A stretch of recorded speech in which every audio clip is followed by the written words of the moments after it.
After Jesus had said this prayer, he left with his disciples and went across Kidron Brook.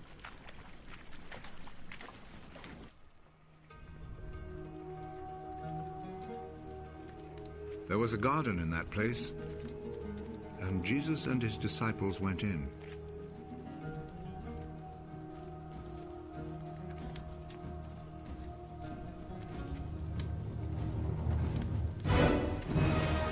Judas, the traitor, knew where it was, because many times Jesus had met there with his disciples. So Judas went to the garden, taking with him a group of Roman soldiers and some temple guards sent by the chief priests and the Pharisees. They were armed and carried lanterns and torches.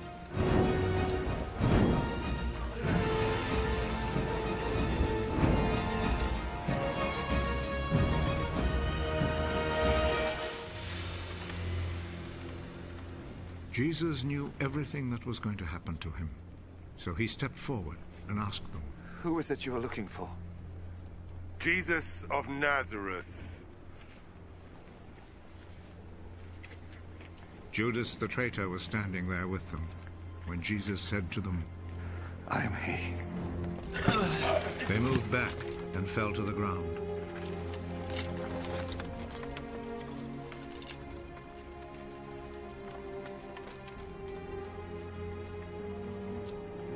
Again, Jesus asked them, "Who is it you are looking for?" Jesus of Nazareth. I have already told you that I am he.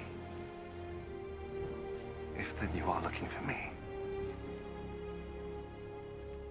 let these others go. He said this so that what he had said might come true.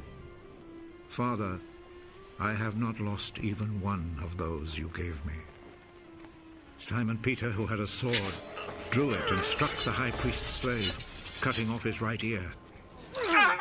The name of the slave was Malchus. Put your sword back in its place. Do you think that I will not drink the cup of suffering which my father has given me?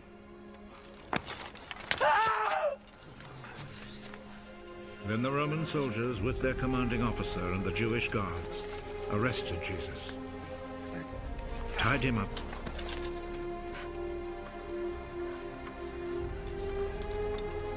and took him first to Annas.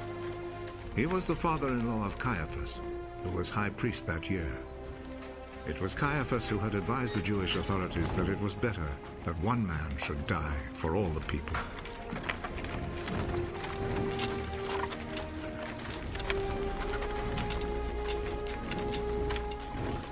Simon Peter and another disciple followed Jesus.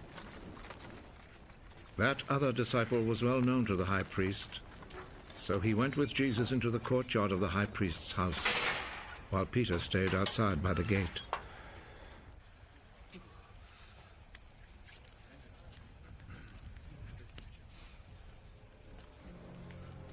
Then the other disciple went back out, spoke to the girl at the gate, and brought Peter inside. Aren't you also one of the disciples of that man? No. I'm not. It was cold, so the servants and guards had built a charcoal fire and were standing around it, warming themselves. So Peter went over and stood with them, warming himself. The high priest questioned Jesus about his disciples and about his teaching. Jesus answered, I have always spoken publicly to everyone. All my teaching was done in the synagogues and in the temple where all the people come together. I have never said anything in secret. Why then do you question me?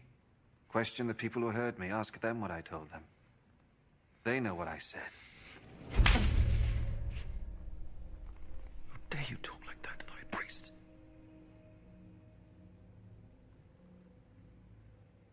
If I have said anything wrong, tell everyone here what it was. But if I am right in what I have said,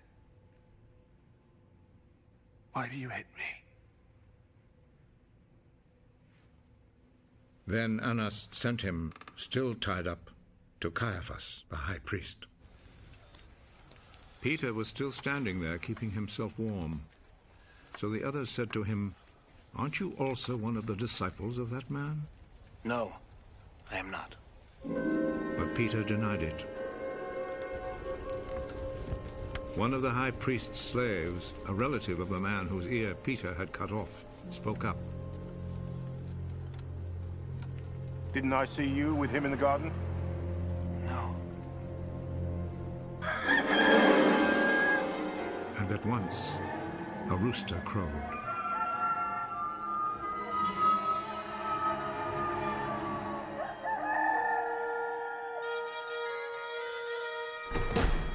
Early in the morning, Jesus was taken from Caiaphas' house to the governor's palace. The Jewish authorities did not go inside the palace, for they wanted to keep themselves ritually clean in order to be able to eat the Passover meal. So Pilate went outside to them and asked, "What do you accuse this man of?" We would not have brought him to you if he had not committed a crime. Then you yourselves take him and try him according to your own law. We are not allowed to put anyone to death. This happened in order to make come true what Jesus had said when he indicated the kind of death he would die.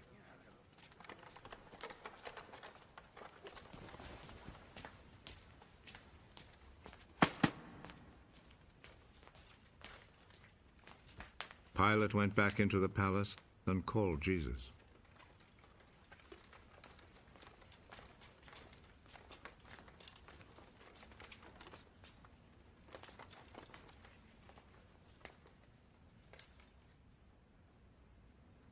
Are you the king of the Jews?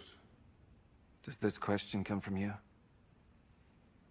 Or have others told you about me? Do you think I'm a Jew? It was your own people and the chief priests who handed you over to me. What have you done? My kingdom does not belong to this world.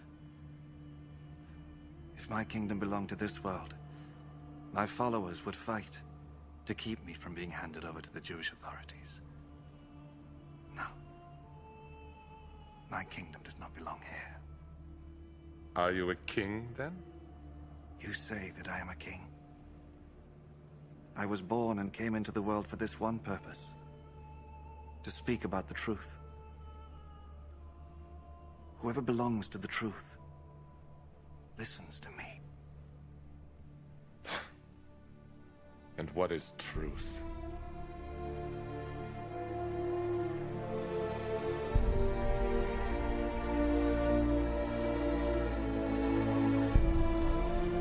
Then Pilate went back outside to the people and said to them, I cannot find any reason to condemn him, but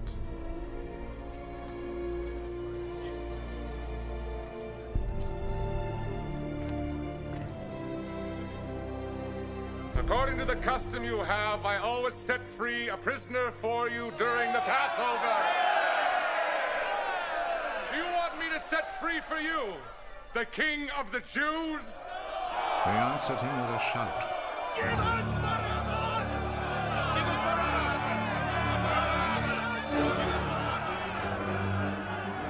Barabbas was a bandit.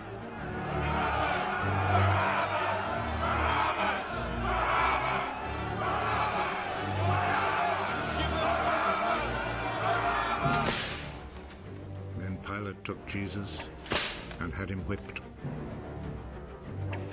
The soldiers made a crown out of thorny branches and put it on his head. Then they put a purple robe on him and came to him and said, Long live the King of the Jews. And they went up and slapped him.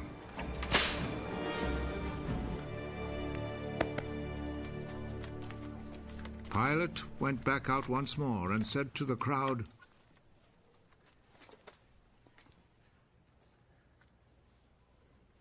Look, I will bring him out here to you to let you see that I cannot find any reason to condemn him. Look, Here is the man. So Jesus came out, wearing the crown of thorns and the purple robe. Crucify him! Crucify him!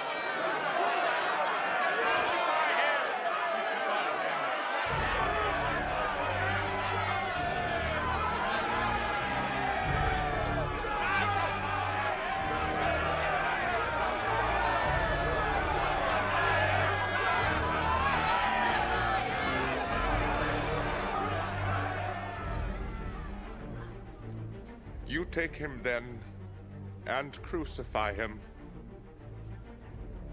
I find no reason to condemn him. We have a law that says he ought to die because he claimed to be the Son of God.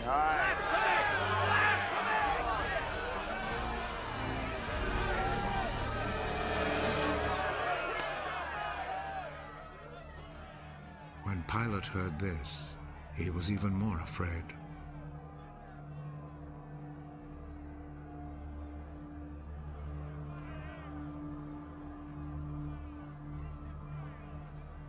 He went back into the palace and asked Jesus, Where do you come from? but Jesus did not answer. You will not speak to me. Remember, I have the authority to set you free and also to have you crucified. You have authority over me. Only because it was given to you by God. So the man who handed me over to you is guilty of a worse sin. When Pilate heard this, he tried to find a way to set Jesus free. If you set him free, that means you are not the Emperor's friend.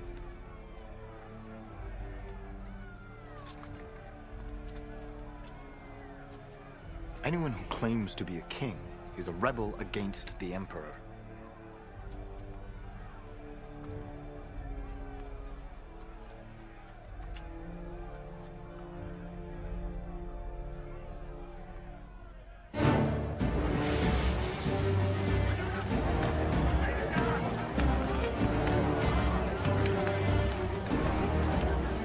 When Pilate heard these words, he took Jesus outside and sat down on the judge's seat in the place called the Stone Pavement. In Hebrew, the name is Gabbatha.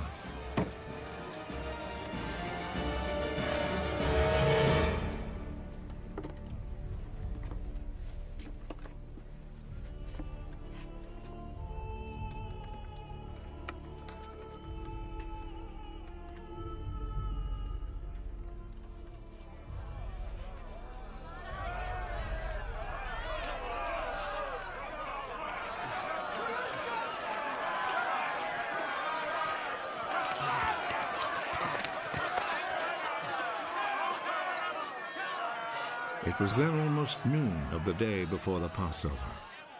Pilate said to the people, Here is your king. Kill him.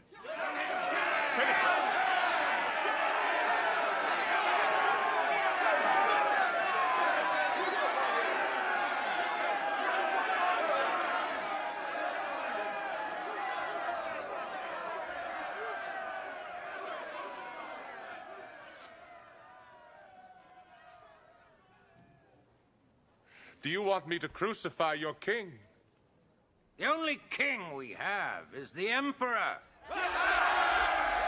Then Pilate handed Jesus over to them to be crucified.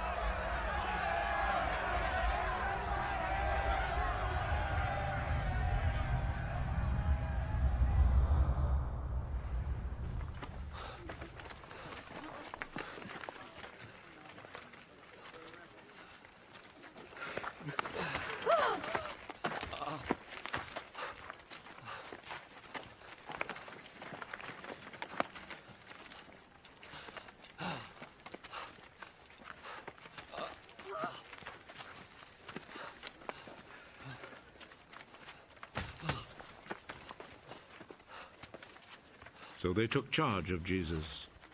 He went out, carrying his cross, and came to the place of the skull, as it is called. In Hebrew it is called Golgotha.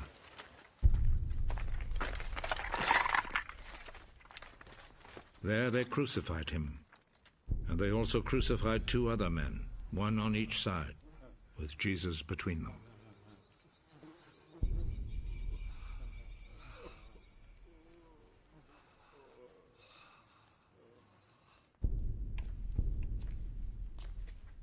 Pilate wrote a notice and had it put on the cross. Jesus of Nazareth, the King of the Jews, is what he wrote.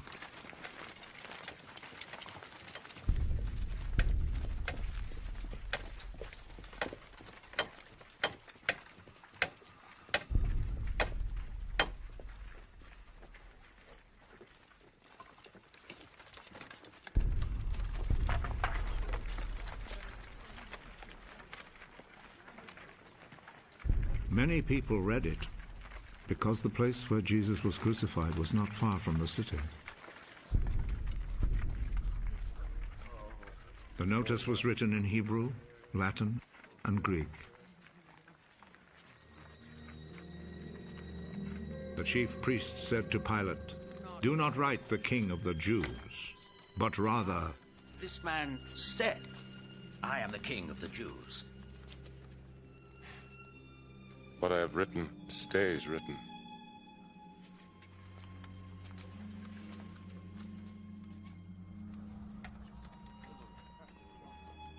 After the soldiers had crucified Jesus, they took his clothes and divided them into 4 parts, 1 part for each soldier. They also took the robe, which was made of 1 piece of woven cloth without any seams in it. The soldiers said to one another, "Let's not tear it. Let's throw dice to see who will get it." This happened in order to make the scripture come true. They divided my clothes among themselves and gambled for my robe. And this is what the soldiers did. Standing close to Jesus' cross were his mother's sister, Mary, the wife of Clopas, and Mary Magdalene. Jesus saw his mother and the disciple he loved standing there. He is your son. Then he said to the disciple, She is your mother. From that time, the disciple took her to live in his home. Jesus knew that by now everything had been completed. And in order to make the scripture come true, he said,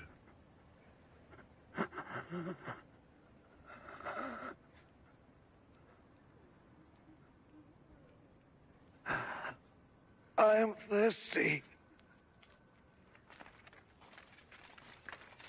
A bowl was there, full of cheap wine.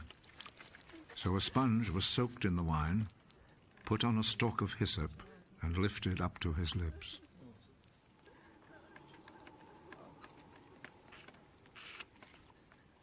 Jesus drank the wine.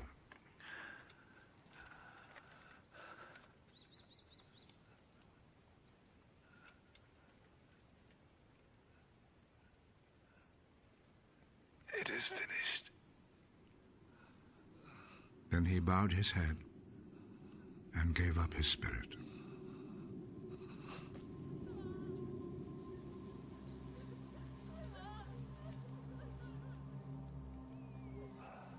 Then the Jewish authorities asked Pilate to allow them to break the legs of the men who had been crucified and to take the bodies down from the crosses.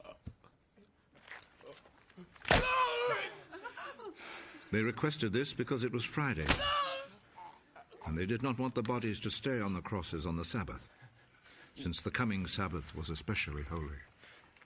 So the soldiers went and broke the legs of the first man, and then of the other man who had been crucified with Jesus. But when they came to Jesus, they saw that he was already dead, so they did not break his legs. One of the soldiers, however, plunged his spear into Jesus' side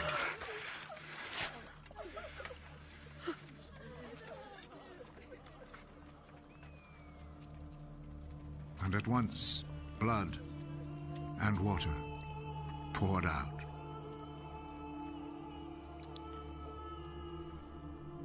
The one who saw this happen has spoken of it, so that you may also believe. What he said is true, and he knows that he speaks the truth. This was done to make the scripture come true. Not one of his bones will be broken. And there is another scripture that says, people will look at him whom they pierced.